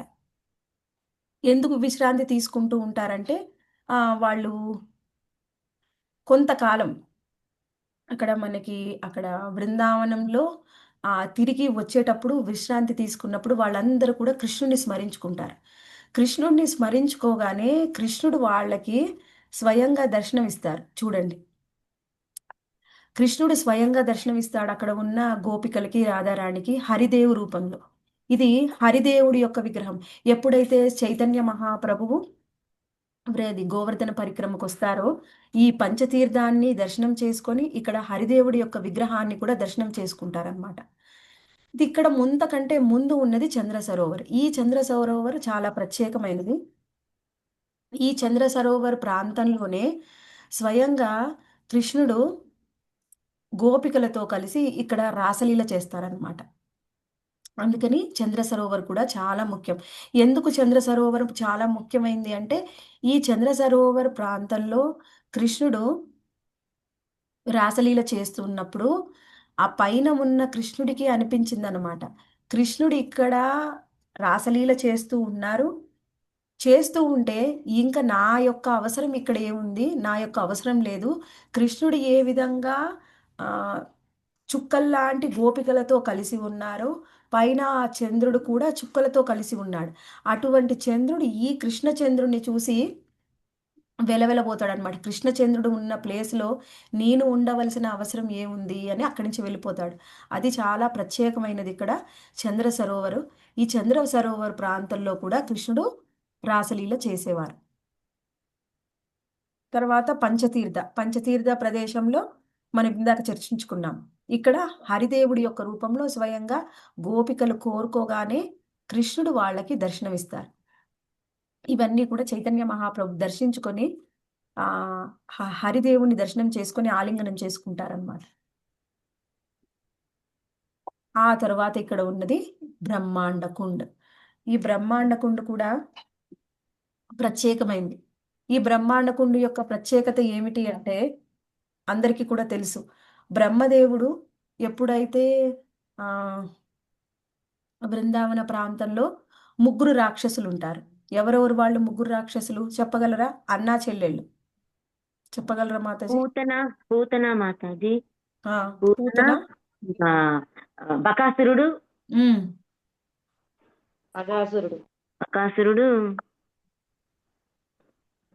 పూతన, బకాసురుడు, అగాసురుడు. అప్పటికే పూతన బకాసురుని కృష్ణుడు వధిస్తాడు. ఆ తర్వాత అగాసురుడు మిగిలిపోతాడు. అగాసురుడు అంటే ఒక పెద్ద పాము అన్నమాట. ఒక గుహలాగా కృష్ణుడి యొక్క ముఖం కనిపిస్తుంది. అగాసురుడు ఆయన మొహాన్ని తెరిచి ఉంచితే గోపబాలురందరూ కూడా అగాసురుడి నోట్లోకి వెళ్తారు. ఇదేదో గుహలాగా ఉంది, ఒకసారి చూసి వద్దాము అని. అలా వెళ్ళినప్పుడు కృష్ణుడికి తెలిసింది ఏమిటి అని, ఈ అగాసురుడు ఒక రాక్షసుడని. వెంటనే ఆయన కూడా లోపలికి వెళ్తాడు. వెళ్ళగానే అగాసురుడు నోటిని మొత్తం కూడా క్లోజ్ చేసేస్తారు. అప్పుడు కృష్ణుడు చాలా పెద్దగా అయిపోయి అగాసురుడి యొక్క శరీరాన్ని చీల్చివేస్తారు. అప్పుడు దేవీ దేవతలందరూ కూడా, గంధర్వులందరూ కలిసి నృత్యం చేస్తూ ఉంటారు, గానాలు చేస్తూ ఉంటే ఈ విషయం బ్రహ్మదేవుడికి తెలుస్తుంది. బ్రహ్మదేవుడికి తెలిసి ఏం చేస్తారు? బ్రహ్మదేవుడు వెయిట్ చేస్తూ ఉంటాడు. ఏంటి కృష్ణుడు ఇలా ఇన్ని లీలలు చేశాడా? ఒకసారి వెళ్ళి చూసి వద్దాం అని భూమి మీదకి వస్తాడు. ఇదంతా మీరు చదువుకున్నారు కదా మాతాజీ, 10th క్యాంటోలో ఉంది కదా. అవును మాతాజీ, అవును. ఎస్ మాతాజీ. అవును ఉమ్. అవును. అయితే బ్రహ్మ అక్కడ మోహన్ లేదు. అక్కడ అగాసురుడిది కూడా మ్యూజియం చూసాం మాతాజీ. అక్కడ 30 రూపాయల టికెట్ది. ఓకే అది ఆ బొమ్మే, అది దాంట్లో నుంచి మనం ఇది వెళ్తాం. శ్రీకృష్ణ జన్మస్థానం దగ్గర మాతాజీ మొత్తం అది చూస్తాం ఉంది. అక్కడ. అగాసురు తలకాయలో నుంచి వెళ్ళిపోయి మన తోకలో నుంచి బయటకు వస్తాం. అయితే ఇక్కడ ముఖ్యమైనది ఏమిటి అంటే, సరే అప్పుడు ఏం జరిగింది? ఎలా అయినా సరే ఏం జరుగుతుంది చూడాలి అని బ్రహ్మదేవుడు వస్తే, ఈయన పిల్లలందరితో కలిసి ఎంగిలి భోజనం ప్రసాదమే అయినా సరే అందరు కూడా కృష్ణుని నోట్లోంచి తీసి చాలా బాగుంది మా అమ్మ పంపించి చూడండి వాళ్ళ మిత్రులకు పెడుతున్నాడు. ఆయన మిత్రుడు నోట్లోంచి వాళ్ళు కూడా తీసి కొంచెం తినడము, కొంచెం కృష్ణుడికి పెట్టడం. ఇది చూసి ఆయన ఆశ్చర్యపోతాడనమాట. ఈయనేంటి దేవాది దేవుడు, మనమేంటి ఎలా భోగా అర్పిస్తాము? కృష్ణుడికి భోగా మంచిగా వంట చేసి, తర్వాత తులసాకు పెట్టి, గంట కొట్టి, మంత్రాలు చదివి మనము అలా భోగా సమర్పిస్తాం. వీళ్ళేంటి ఇలా కొంచెం తినేసి ఆ ఎంగిలి పెడుతున్నారు, కృష్ణుడు అవి తింటున్నాడు. ఈయన దేవుడేనా అని డౌట్ వస్తుంది. డౌట్ వచ్చిన తర్వాత ఎవరికైనా డౌట్ రాకూడదు. వస్తే ఏమవుతుంది? మళ్ళీ అది పెరిగి పెరిగి పెద్దదవుతుంది. అదే సమయంలో ఆయన డౌట్ పెరుగుతూ ఉంటే మధుమంగళ్ వచ్చాడు. వచ్చి మా అమ్మ మజ్జిగ పంపించింది అని చెప్పి అందరికీ చూపిస్తూ మజ్జిగ తాగుతున్నాడు. అందరు కూడా నాకు కావాలి నాకు కావాలని ఎగురుతున్నారు పిల్లలు. కృష్ణుడు కూడా నాకు కావాలన్నాడు. అదేంటి నేను తెచ్చుకున్న మజ్జిగ మీ అందరికీ కావాలి, మీరెందుకు తెచ్చుకోలేదు మీ మజ్జిగ అని మధుమంగళ్ నేను ఇవ్వను అంటే ఒక్కొక్క దగ్గర ఒక్కొక్క విధంగా ఉంటుందండి, కొంచెం చేంజ్. అయితే మధుమంగళ్ ఏం చేస్తున్నాడు? పరిగెత్తి వెళ్ళి చెట్టు చాటుకెళ్ళి మొత్తం మజ్జిగ తాగాలని చూస్తున్నాడు. అయితే కృష్ణుడు వస్తున్నాడని తెలుసుకొని మొత్తం తాగేస్తాడు. మొత్తం మింగలేకపోతాడు, తాగుతాడు కానీ. అప్పుడు ఏం జరుగుతుంది? మొత్తం బుగ్గల నిండా ఉంటే, ఆ బుగ్గల్ని ఇలా కొడితే మొత్తం బయటికి పైప్ లాగా వచ్చేస్తుందనమాట, దారలాగా. అది కృష్ణుడు తాగితే బ్రహ్మదేవుడికి చూసి మతి పోతుందనమాట. ఇదేంటి ఈయన దేవాదేవుడు ఎలా అవుతాడు అని చెప్పి, అప్పుడు నేను ఒకటి ఇప్పుడే టెస్ట్ చేయాలి కృష్ణుడిని అని ఆయన యొక్క గోవులన్నిటిని మాయం చేస్తారు. అవి చూడ్డానికి కృష్ణుడు వెళ్తే, ఆయన వచ్చే లోపలే ఉన్న ఇక్కడ గోపబాలని కూడా మాయం చేస్తారు. ఇది చూస్తే మనకనిపిస్తుంది. నేను మాయం చేస్తే ఇదేంటి బ్రహ్మదేవుడు, కృష్ణుడేంటి మొత్తం వెతుక్కుంటున్నాడు సామాన్యమైన బాలులకి, ఈయన దేవాది దేవుడేనా అని నాకు డౌట్ వస్తుంది. అంతలోపు మనం ఒకటి అర్థం చేసుకోవాలి. ఎలా సీతాదేవిని అపహరించక ముందే కృష్ణుడు మాయా సీతని ఎలా ఉంచుతారో, అలానే ఈ గోపబాలని వస్త్రాల్ని కృష్ణుడు ఆల్రెడీ ముందే మాయం చేస్తారు. వేరే ప్లేస్‌లో ఉంచుతారు. అక్కడ మాత్రం మాయ మాత్రమే ఉంది. అవే తస్కరిస్తాడనమాట బ్రహ్మదేవుడు. 1 సంవత్సరం పాటు బ్రహ్మదేవుడికి అర్థమయ్యి, ఆయన తెలుసుకొని క్షమాపణ చెప్పడానికి బ్రహ్మదేవుడి యొక్క సమయం 1 సెకన్ అయితే మనకు భూమి మీద 1 సంవత్సరం గడిచిపోతుంది. అలా 1 సంవత్సరము ఈ గోపబాలురికి, ఈ వత్సాలకి, కృష్ణుడికి కొంత ఎడబాటు వస్తుంది కాబట్టి కృష్ణుడికి బ్రహ్మదేవుడి మీద కోపమొచ్చింది. అయితే బ్రహ్మదేవుడికి అర్థమైపోయింది నేను తప్పు చేశాను. ఎప్పుడైతే ఆయన దర్శనం చేసుకోవడానికి అటు ఇటు తిరుగుతాడనమాట. అక్కడ ఉన్నారా లేరా? అంటే అక్కడ బ్రహ్మలోకంలో ఇక్కడికొస్తే ఇక్కడ ఉన్నారు. అలా 2, 3 సార్లు తిరిగేలోపు ఆయనకు 1 సెకనో, 1 నిమిషమో పడుతుంది. ఇక్కడ 1 సంవత్సరం గడిచిపోతుంది. అప్పుడు బ్రహ్మదేవుడికి ఆ గోపబాలురు మరియు వత్సాల రూపంలో ఉన్న చతుర్భుజ నారాయణ విష్ణు రూపాన్ని చూసి అప్పుడు ఆశ్చర్యపోతాడనమాట. సరే కృష్ణుడిని క్షమాపణ అడగాలి, ఏం చేయాలి అని కృష్ణుడి దగ్గరికి వెళ్ళి స్తుతి చేస్తాడు. బ్రహ్మ బ్రహ్మ బ్రహ్మదేవుడి యొక్క స్తుతి. అవేమిటి బ్రహ్మ సంహిత పాడగానే వింటాడు కృష్ణుడు. సైలెంట్‌గా వింటాడు కానీ, విని అక్కడి నుంచి వెళ్ళిపోతాడు. ఏమీ చెప్పడు. ఎందుకంటే, గోవర్ధన లీలలో ఇంద్రుడినైనా క్షమించగలిగాడు కానీ, బ్రహ్మదేవుడి మీద ఎక్కువ కోపమొచ్చింది. ఎందుకంటే, ఆయన యొక్క గోపబాలుడితోని, వత్సాలతోని ఎడబాటొచ్చింది కాబట్టి సంవత్సరం. తర్వాత బ్రహ్మదేవ్ ఏం చేస్తాడు, సరే ఎలా అయినా కృష్ణుడిని ప్లీజ్ చేయాలని చెప్పి, ఈ బ్రహ్మకుండు రూపంలో ఉంటారనమాట. కృష్ణుడు తినగానే ప్రసాదం తీసుకోగానే అంటే కృష్ణుడు తీసుకుందే ప్రసాదం అవుతుందనుకోండి. అయినా గాని వాళ్ళక్కడ ప్రతిరోజు నారాయణుడికి భోగా పెడుతుంది యశోదమాత. అది తీసుకొని ఇక్కడికి వచ్చి చేయి కడుక్కుంటాడు కదా. చేయి కడుక్కుంటాడని బ్రహ్మదేవుడు వచ్చి అక్కడ ఉంటే కృష్ణుడు కావాలని కడుక్కోకుండా కుడి చేతిలో ఎడం చేత్తో కొన్ని నీళ్లు తీసుకొని పోసుకొని గట్టు మీద కడుక్కొని వెళ్ళిపోతాడు. ఆ బ్రహ్మకుండు రూపంలో బ్రహ్మదేవుడు మారిపోయాడు. అదే బ్రహ్మకుండు. అర్థమైందా మాతాజీ? వెనకాల స్టోరీ ఎంత ఉందో. ఏ ఒక్క కుండానికి కూడా ఎంతో ప్రత్యేకత ఉంది. ఏది సామాన్యమైన ప్రదేశం కాదు. అయితే కడగరా మాతాజీ? చెయ్యి అందులో కడగరైతే చెయ్యి కడగరు, క్షమించారనమాట. చెయ్యి కడగరు. ఎడం చేతితో నీళ్లు తీసుకొని కుడి చేతిలో వేసుకుంటారు. కానీ చెయ్యి మాత్రం ఆ కుండల్లో పెట్టరు. ఎంగిలి చెయ్యి పెట్టరు. మాతాజీ హరే కృష్ణ మాతాజీ, అప్పటి నుంచి ఆ వాటర్ అలా కలెక్ట్ అయ్యే ఉంటాయా మాతాజీ? మాతాజీ ఏ కుండ అయినా అప్పటి నుంచి ఇప్పటి వరకు ఉందంటే అప్పటి నుంచి ఉంది అని అర్థం. అదే అదే మాతాజీ, అదే. ఉమ్. ఓకే. బ్రహ్మకుండ దర్శనం చేసుకున్న తర్వాత ఇంకా మనం ఏం దర్శనం చేసుకోవచ్చు అంటే ఇక్కడ చూడండి ధానుఘాటి. ఓకే, ధానుఘాటి ఇక్కడ పెట్టారు మాతాజీ. ఆ, ఇది దాన వివర్తన కుండు. ఇక్కడనే కృష్ణుణ్ణి బంధించి 3 షరతులు విధించి క్షమాపణ చెప్పమని అడుగుతారు. చూడలేదు మాతాజీ ఇది. ఇది దాన వివర్తన కుండు.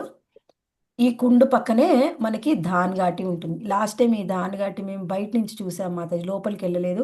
ధాన్ ఘాటిలో ఈ కృష్ణుడి యొక్క రూపం.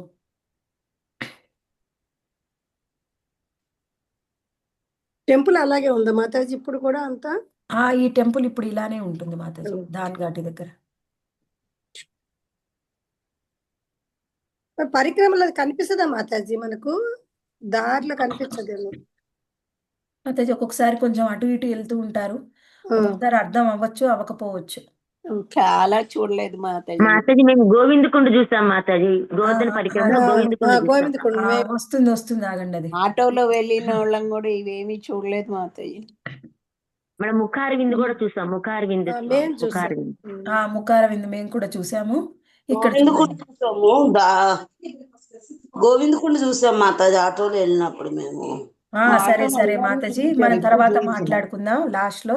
ఇప్పుడు ఇది చూడండి, దాన వివర్తన కుండ్ మనం ఆల్రెడీ చర్చించాం కదా. ఆ తరువాత మనకి గోవిందకుండ్. గోవిందకుండ్ ఎప్పుడు ఏర్పడింది? ఎప్పుడైతే మనకి గోవర్ధన్ లీల జరుగుతుందో, గోవర్ధన్ లీలలో స్వయంగా ఇంద్రుడు 7 రోజులు పూర్తిగా ఏకధాటిగా వర్షాన్ని కురిపిస్తారు. ఎన్ని రోజులు కురిపిస్తారు మాతాజీ? 7 రోజులు మాతాజీ. 7 రాత్రులు పగళ్ళు. 7 రాత్రులు 7 పగళ్ళు కురిపిస్తారు. అప్పుడు మాత్రం అర్థమవుతుంది ఇంద్రుడికి నేను తప్పు చేశాను అని. బ్రహ్మదేవుడికి అర్థం చేసుకోవడానికి సంవత్సరం పట్టింది. ఇంద్రుడికి వారం రోజులు పట్టింది. ఇంకొంతమందికి తెలుసుకుంటారు, తప్పు చేసినా తెలుసుకొని మళ్ళీ దాన్ని సరిదిద్దుకుంటారు. కొంతమంది ఉంటారు ఎన్నిసార్లు తప్పు చేసినా వాళ్ళ తప్పుని తెలుసుకోరు, పదే పదే చేస్తూ ఉంటారు. కొంతమంది మేము తప్పు చేస్తున్నామని తెలిసి చేస్తారు. అలాంటి వాళ్ళని ఎవరూ రక్షించలేరు. కానీ ఇంద్రుడికి అయితే తప్పు తెలిసిపోయింది. మరి ఏం చెయ్యాలి? కృష్ణుణ్ణి క్షమించమని అడగాలి. అడగడానికి ఆయన బాధపడుతూ ఉంటే ఆ సమయంలో ఆయన భర్త బాధపడుతూ ఉన్నారని శచీమాత వచ్చి ఆయనకు చెప్తుందనమాట. మీరు ఎందుకు బాధపడుతున్నారు? మీ గురువు దగ్గరికి వెళ్ళి అడగండి, ఆవిడ సలహా ఇస్తుంది అని. సరే అయితే గురువు దగ్గరికి, బృహస్పతి దగ్గరికి వెళ్తే ఆయన చెప్తారనమాట, నువ్వు కృష్ణుడికి గోవులంటే చాలా ఇష్టం కాబట్టి సురభి గోవుని తీసుకొని వెళ్ళు. సురభి గోవులు ఎన్నో గోలోకధామంలో ఉంటాయి. కానీ భౌతిక లోకంలో కూడా ఒక ధామం ఉంది.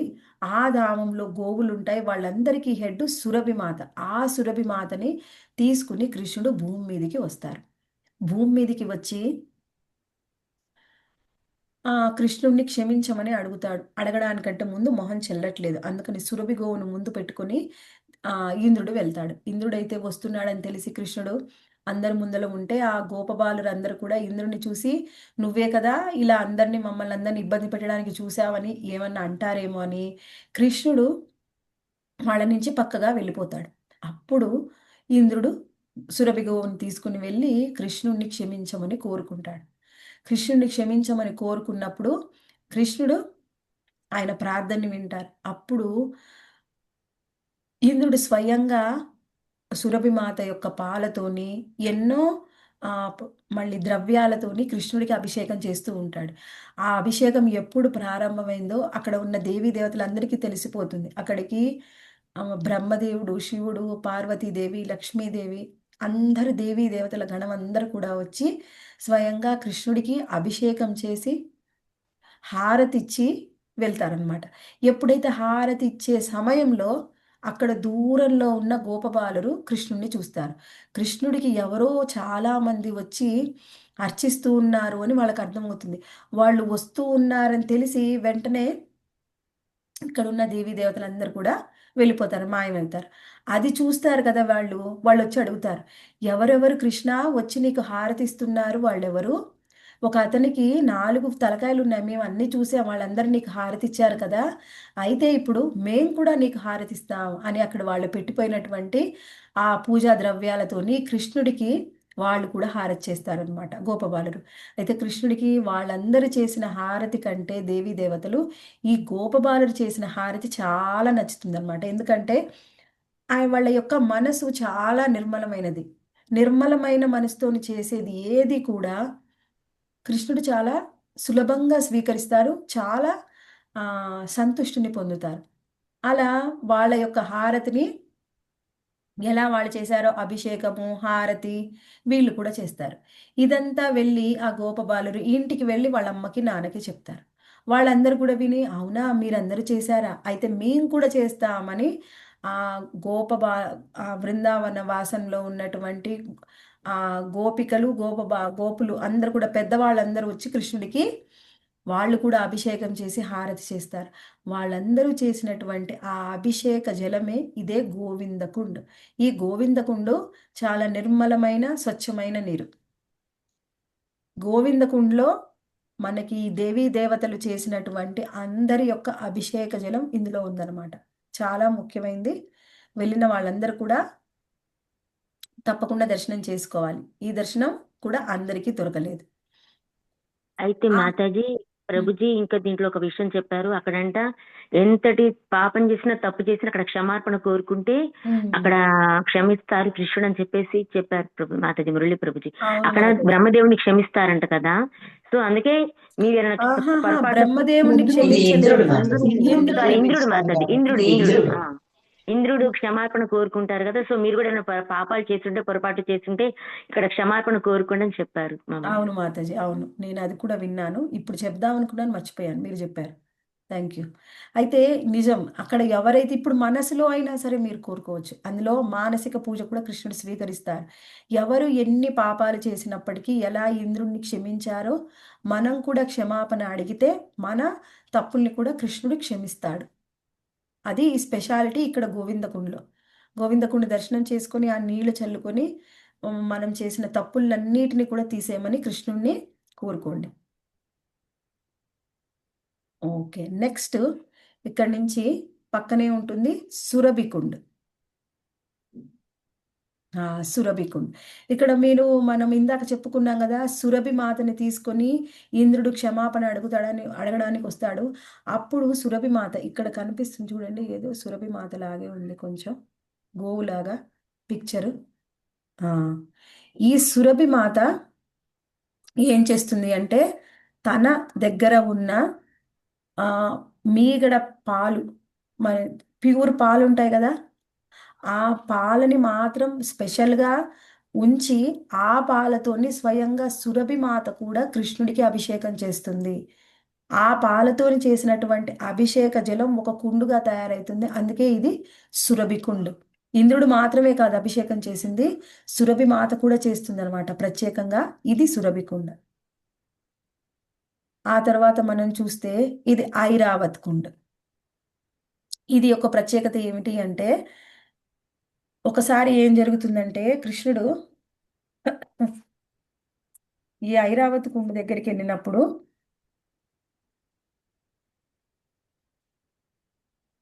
ఎక్కడైతే మనకి ఈ భూమి మీద ఉన్న గంగా నదిలో అందరూ కూడా స్నానం చేసే వాళ్ళందరూ ఎవరు సాధక భక్తులు. అందుకని ఆ జలాలలో ఏముంటుంది, అందరి పాపాలు ఉంటాయి. కానీ మనకి భగవద్ధామంలో ఉండేటటువంటి ఆధ్యాత్మిక లోకంలో ఉండే ఆకాశగంగలో అందరూ కూడా ముక్తాత్ములు స్నానం చేస్తారు. అందుకనే అది చాలా చాలా పవిత్రమైన నీరు. ఆ పవిత్రమైన నీరు తీసుకొని రమ్మని ఐరావతాన్ని కృష్ణుడు ఆదేశిస్తాడు. ఆ ఐరావతము అక్కడ ఉన్న ఆకాశగంగని తీసుకొని ఇక్కడికి భూమి మీదకి తీసుకొని వస్తుంది. ఇక్కడ ఉన్న వ్రజవాసులకి ఆ అవకాశాన్ని కల్పించడం కోసము కృష్ణుడు ఆ ఆకాశగంగని ఇక్కడి భూమి మీదకి తీసుకొని వస్తారు. ఆ ఆకాశగంగే ఈ రూపంలో ఉంది. అదే ఐరావత్ కుండ అనమాట. ఇవన్నీ కూడా మనం అక్కడ దర్శించకపోయినా కనీసం ఇక్కడైనా దర్శిస్తున్నాం. ఐరావత్ కుండ్. నెక్స్ట్ నవల్కుండ్. మరియు ఆ, ఇది రాధాకుండ్. రాధాకుండ్ శ్యామకుండ్ దర్శనం అందరు చేసుకున్నారు కదండి. చేసుకున్నాం మాతాజీ. మనము ఇంతకు ముందు కూడా చాలా సార్లు చర్చించాం. ఈ రాధాకుండ్ శ్యామకుండ్ చాలా ప్రత్యేకమైనవి. మనము ఇందాక చర్చించుకున్నాం ఏమిటి, ఈ మొత్తం వ్రజధామంలో బృందావనం ప్రత్యేకమైంది. ఎన్నో వనాలు ఉన్నాయి, అన్ని వనాల్లోకి బృందావనం ప్రత్యేకమైంది. ఆ బృందావనంలో గోవర్ధన్ ప్రత్యేకమైంది. గోవర్ధన్లో కూడా రాధాకుండ్ శ్యామకుండ్ ఎంతో ప్రత్యేకమైనవి. ఈ రెండు కూడా ఇలా ఉంటాయి. ఇక్కడ ఇది ఎన్ని మంచిగా కొండాలు ఉన్నాయి మాతాజీ? మాతాజీ ఎన్ని కొండాలు ఉన్నాయి మొత్తం? మొత్తం ఎన్ని ఉన్నాయో మాతాజీ తెలిసినంత వరకు నేను పెట్టాను. ఇక్కడ చూడండి, ఈ రాధాకుండ్ ఇదేమో స్క్వైర్ షేప్లో ఉంటుంది రాధాకుండ్. ఇదేమో శ్యామకుండ్ ఏమో కొంచెం స్క్వైర్ షేప్లో ఉండదు. ఎందుకనేది మనం ఇంతకుముందు చర్చించుకున్నాం. అది కూడా మళ్ళీ ఒకసారి మనం చూద్దాం. ఈ రాధాకుండ్ శ్యామకుండ్ ఎప్పుడైతే కృష్ణుడు వత్సాసురుణ్ణి వధించడం వలన ఆయన మానసికంగాన్ని సృష్టించారు. ఇక్కడ కృష్ణుడు ఈ రెండు కుండుల్ని తయారు చేయడానికి కృష్ణుడు ఇక్కడ కూడా ఒక ఎద్దు రూపంలో ఉన్న ఒక రాక్షసుని వధిస్తాడు. అవి ఎవరో చెప్పగలరా పేరు? ప్రలంబాసురుడా మాతాజీ? వృషభాసురుడా? అరిష్టాసురుడా మాతాజీ? అరిష్టాసురుడు. అరిష్టాసురుడు ఒక ఎద్దు రూపంలో వచ్చినప్పుడు ఆ ఎద్దు రూపంలో ఉన్నటువంటి రాక్షసుని కృష్ణుడు వధిస్తాడు. అప్పుడు వధించిన తర్వాత అందరికీ తెలుసు రాక్షసుడైనా, కానీ వాళ్ళు ఎంత ప్రేమిస్తారంటే గోవులకి కానీ ఎద్దులకి దూడలకి ఎంత చిన్న హాని జరిగినా ఒప్పుకోరు. వాళ్ళ ఇంట్లో కుటుంబ సభ్యుల్లాగే వాళ్ళకి గోవులు. మనకి ఎంత సంపద ఉంది అంటే బ్యాంకు బ్యాలెన్సు, ప్రాపర్టీస్ అవన్నీ చెప్తాం, కానీ వాళ్ళకు మాత్రం ప్రాపర్టీ అంటే ఏమిటి అంటే గోవులు, గో సంపద. ఎంత గో సంపద ఉంటే వాళ్ళ అంత ఉన్నతులు, అంత ధనవంతులు అనమాట. అలా అరిష్టాసురుని వధించి కృష్ణుడు వస్తూ ఉన్నప్పుడు రాధారాణి ఒప్పుకోదు. నువ్వు మా దగ్గరికి రావద్దు, మమ్మల్ని ఎవరిని తాకవద్దు, ఎందుకంటే నువ్వు స్వయంగా వృషభాన్ని వధించావు. లేదు లేదు, అది వృషభం కాదు, అసురుడు అన్నా కానీ వాళ్ళు ఒప్పుకోరు. నువ్వు ఇప్పుడు వెళ్ళి నీ పాప ప్రక్షాళన చేసుకో అంటే ఏం చెయ్యాలి? మళ్ళీ రాధారాణి కూడా చెప్తుంది, అన్ని పుణ్య నదుల్లో కూడా స్నానం చేసి రావాలి. అన్ని పుణ్య నదుల్లో నేను స్నానం చేసి రావాలంటే చాలా సమయం పడుతుంది. అందుకని ఏం చెయ్యాలి? కృష్ణుడే ఒక కుండాన్ని తవ్వి అన్ని పుణ్య నదుల్ని కూడా ఆ కుండం దగ్గరికి ఆహ్వానిస్తారు. అన్ని పుణ్య నదులు కూడా కుండం దగ్గరికి వచ్చేస్తాయి. ఎప్పుడైతే కృష్ణుడు ఆ నదుల్లోకి, అన్ని నదులు కూడా ఎంతో ఇష్టంగా అక్కడికి వస్తాయి. ఎప్పుడైతే అక్కడికి వచ్చిన తర్వాత అక్కడ కృష్ణుడు స్వయంగా స్నానాన్ని ఆచరిస్తారు. అన్ని పుణ్య నదుల్లో స్నానాన్ని ఆచరించిన తర్వాత రాధారాణి కనిపిస్తుంది. ఇలాంటి కుండాన్ని నేను కూడా ఒకటి తయారు చేయాలి అని రాధారాణి తన యొక్క చేతి యొక్క గాజులతోని కుండాన్ని తయారు చేస్తుంది. ఆ కుండమే మనకి రాధాకుండ. అది చూస్తే చాలా చిన్నగా అవుతుంది. ఇప్పుడు కూడా రాధాకుండ లోపల చిన్నగా రాధారాణి స్వయంగా గాజులతో చేసినటువంటి ఆ చిన్న కుండం లోపల ఉందన్నమాట. అది మనకు దర్శనం అవ్వదు, నీళ్లు ఉంటాయి కాబట్టి మనకి కనిపించదు. అయితే ఇప్పుడు తర్వాత మనం అర్థం చేసుకోవాలి ఏమిటి, రాధారాణికి మరి నీళ్లు కావాలి అంటే కృష్ణుడు అంటారు, ఎందుకు నా నదిలో ఉన్నాయిగా, ఈ కుండంలో ఉన్న నీళ్లు మీరు తీసుకోండి అంటే, లేదు లేదు, నువ్వు స్నానం చేసావు కదా, ఇంకా మేము ఆ నీళ్లు తీసుకో, అదంతా కూడా నీవు చేసిన పాపం అంతా అందులోకి వచ్చేసింది, మాకొద్దు అని రాధారాణి చెప్తుంది. మరి మీరు ఎక్కడి నుంచి తెస్తారు అంటే, మీ మానసి గంగా నుంచి తెస్తామని అందరు సకులందరూ కూడా కలిసి మానసి గంగా నుంచి ఆ గోపికలందరూ కూడా నీళ్లు తీసుకొచ్చి ఈ రాధాకుండలో వేస్తూ ఉంటారు. ఎంత ప్రయత్నించినా ఆ కుండం కొంచెం కూడా పెద్దగా అవ్వదు, చిన్నగా అలానే ఉంటుంది. అప్పుడు కృష్ణుడే స్వయంగా అన్ని నదుల్ని రాధాకుండలో కూడా ఆశ్రయం తీసుకోమని ఆహ్వానిస్తారు. అందుకని ఇక రాధాకుండ్ శ్యామకుండ్లో ఎవరైనా స్నానం చేసినా నీళ్లు చల్లుకున్నా చాలు, మళ్ళీ ఇంకా వాళ్ళు ఎక్కడ కూడా చెయ్యవలసిన అవసరం లేదు. అన్ని నదులు కూడా రాధాకుండ్ శ్యామకుండ్లో ఉన్నాయి.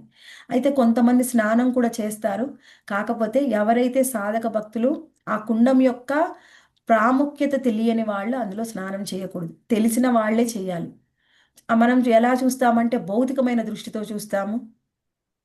భౌతికమైన దృష్టితో అవి ఎలా ఉంది, నీళ్ళు ఎలా ఉన్నాయి, నీళ్లు క్లీన్గా ఉన్నాయా లేదా అని మన యొక్క భౌతికమైన దృష్టితో చూస్తాం. కాబట్టి ఎవరు కూడా రాధాకుండ్ శ్యామకుండ్లో స్నానం చెయ్యకపోవడమే ఉత్తమం. నీళ్లు చల్లుకొని రావాలి.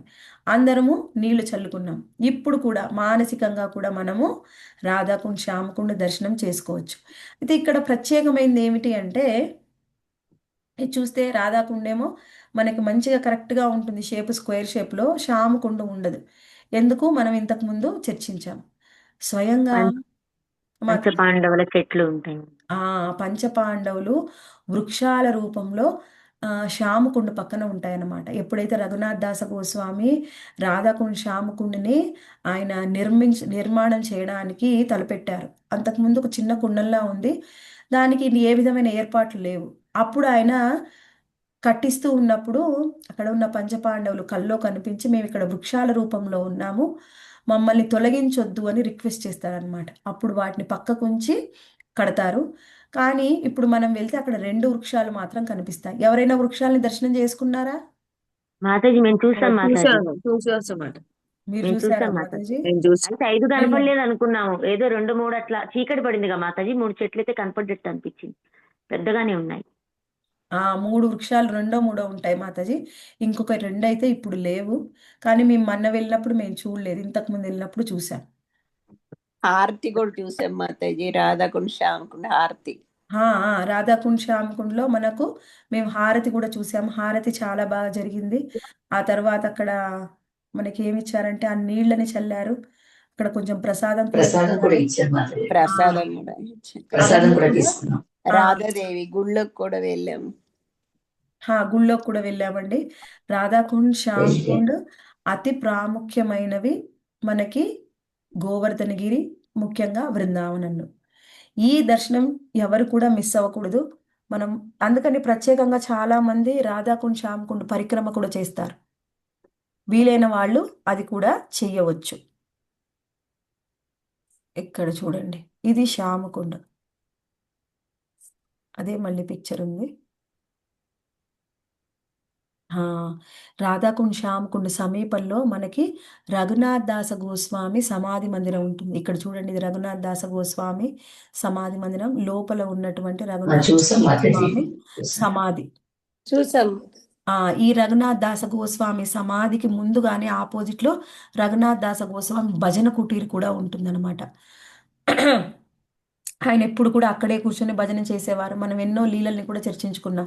రఘునాథ్ దాస గోస్వామి ఒకరోజు జపం చేసుకుంటూ ఉంటే ఏం జరిగింది? 2 ఒక సార్లు పులి వస్తుంది, ఒక పులి వస్తే ఎక్కడ రఘునాథ్ దాస గోస్వామిని ఏం చేస్తుందో అని చెప్పి స్వయంగా కృష్ణుడు వచ్చి రఘునాథ్ దాస గోస్వామిని రక్షించడం కోసం ఒక వేటగాళ్ళు అక్కడ నిలబడి ఉంటారనమాట. అది చూసి రూప గోస్వామి మందలిస్తారు, నువ్వు ఎందుకు ఒక కుటీరాన్ని ఏర్పాటు చేసుకోవడం లేదు అని.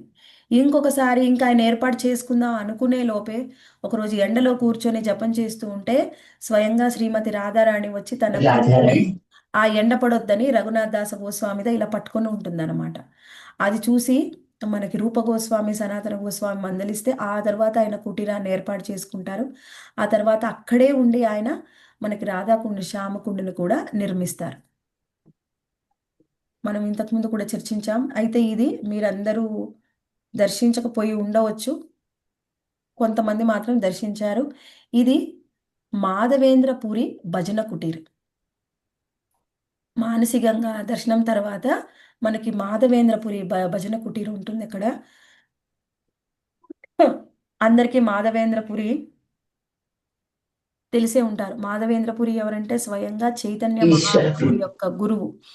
ఈశ్వరపురి. ఈశ్వరపురి యొక్క గురువు గారు మాధవేంద్రపురి. ఈయన ఎంత ప్రత్యేకం అంటే స్వయంగా కృష్ణుడు అంటారనమాట, నన్ను అర్థం చేసుకోగలిగిన వాళ్ళు శ్రీమతి రాధారాణి మరియు మాధవేంద్రపురి ఇద్దరు మాత్రమే అని స్వయంగా కృష్ణుడు చెప్తారు. మాధవేంద్రపురికి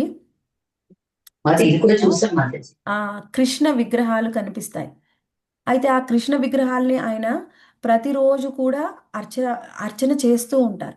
రాధాకృష్ణ విగ్రహాలకు అర్చన చేస్తూ ఉంటే ఒకసారి ఏం జరుగుతుందంటే ఈయన ఆ రాధాకృష్ణులు కళలో కనిపించి మాకు చందనం కావాలి అని అడుగుతారు. చందనం కావాలని అడిగినప్పుడు మాధవేంద్రపురి ఆయన ఒరిస్సాకు బయలుదేరుతారనమాట చందనం తీసుకురావడానికి కోసం. అక్కడికి వెళ్ళినప్పుడు ఆ ఒక మందిరంలో, ఒరిస్సాలో ఒక ప్రత్యేకమైన మందిరం ఉంటుంది. అక్కడ కృష్ణుడికి పాయసాన్ని వండి భోగా ఆఫర్ చేస్తున్నారనమాట. అయితే ఇంకా రమణ అది రీతి భోగా రమణ రీతి పెట్టక ముందే ఆయన మనసులో అనిపిస్తుంది మాధవేంద్రపురికి ఏమిటంటే, వీళ్ళు ఇది చూడ్డానికి చాలా బాగుంది ఈ పాయసము, ఇది ఎలా చేశారో తెలుసుకుంటే ఇటువంటి పాయసాన్నే తయారు చేసి నేను అక్కడ ఆయన మందిరంలో ఆయన అర్చన చేస్తూ ఉన్నారుగా, అది దక్షిణ భారతదేశంలో అనమాట. అక్కడ నేను నా కృష్ణుడికి నేను పెట్టవచ్చు కదా అని మనసులో, ఇది ఎలా ఉంటుందో రుచి చూస్తే బాగుండు అని ఆయన అనుకుంటారు మనసులో. సరే అయితే ఇది విని ఏం చేస్తారు కృష్ణుడు, మాధవేంద్రపురి కోసం ప్రత్యేకంగా ఒక పాయసం గిన్నెను మాత్రం తీసి పక్కకు వెనక్కా పెడతారు.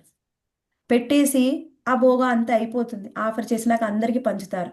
అందరూ తీసుకుంటే ఆయనకు మిగలలేమో అని కృష్ణుడు పక్కకు ఉంచుతారనమాట.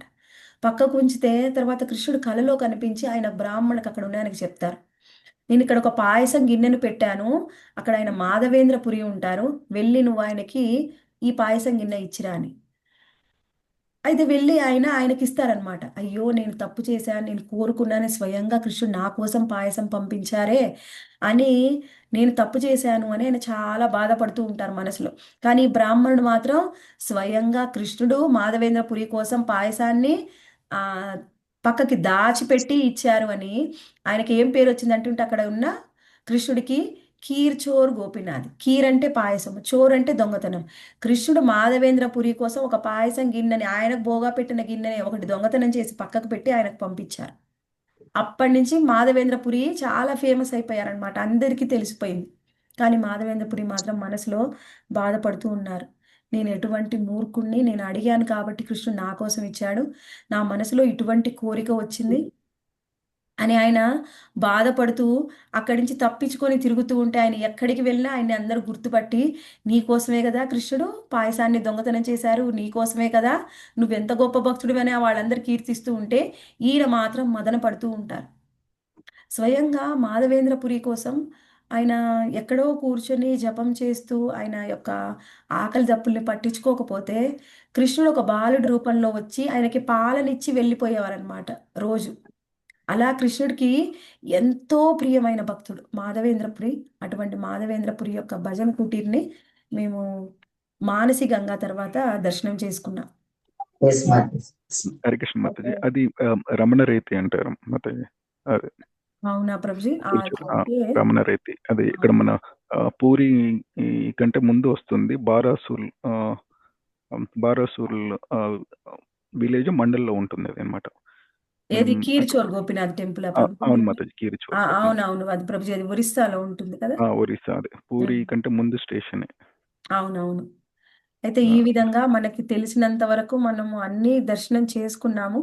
అయితే వీటిలో ఇంకొకటి గోవర్ధన పర్వత యొక్క ముక్, గోవింద ముక్ అని, అది కూడా మేము దర్శనం చేసుకున్నామండి. ఆ పిక్చర్ నేను పెట్టలేకపోయాను మీకు, అది బృందావన్ యాత్ర గ్రూప్ లో కూడా ఆ పిక్చర్ మీరు చూడవచ్చు. ఆ తర్వాత అది చూసి స్వయంగా గోవర్ధన్ యొక్క ముఖం అని చెప్తారు,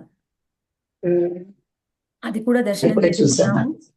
ఇవన్నీ కూడా మనం ముఖ్యంగా గోవర్ధన పరిక్రమలో మనం దర్శించుకున్నటువంటి కృష్ణుడి యొక్క లీలా ప్రదేశాలన్నీ. దీని తర్వాత అందరు కూడా రూమ్కి వెళ్ళిపోయారు. ఆ నెక్స్ట్ డే మళ్ళీ మనము మన బృందావనంలో ఉన్నటువంటి గోస్వామి మందిరాల్ని దర్శనం చేసుకున్నాం. ముఖారవింద్ చూడలేదు మాతాజీ, మనం ఇప్పుడు చూసామా గోవర్ధన పరిక్రమలో? గోవర్ధన పరిక్రమలో మేము ముఖారవింద్ చూసాం మాతాజీ. ఇక్కడ